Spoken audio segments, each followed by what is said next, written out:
Қайырлы күн, каналыма қош келдіңіздер. Сіздермен бірге Ләззат. Бүгін Нью-Йорк чизкегін дайындайтын боламыз.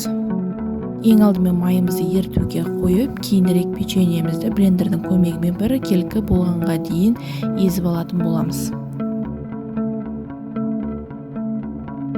Келесі кезекте майымызды құйып, толықтай біркелкі масса болғанға дейін араластырамыз. Толық араласқан сыртқы қабатымызды формамызға салып, тоңазытқышымызға 15-20 минут көлемінде қойып алатын боламыз.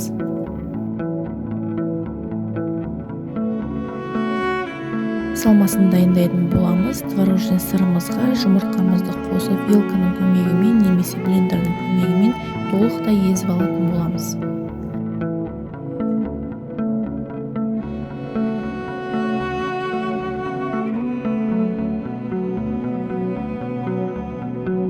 Келесі кезекте қантымыз бен крахмалымыз және қаймағымызды салып, қайта толықтай біркелкі болғанға дейін араластыратын боламыз.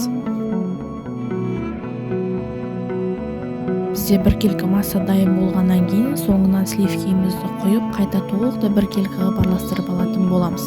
Тоңазытқыштағы формамызды алып, ішіне салмасын салып, толықтай бетін біркелкі етіп тегістеп шығатын боламыз. Қыздар міндетті түрде бақылап отырамыз, пештің қызуына қарай күйіп кетпесін. Пешке қояр алдында міндетті түрде астына ыдыспен су қоятын боламыз. Мінекей чизкегіміз де дайын болды. Чизкегті 5-6 сағатқа толығымен суға қойып, формадан шешетін боламыз.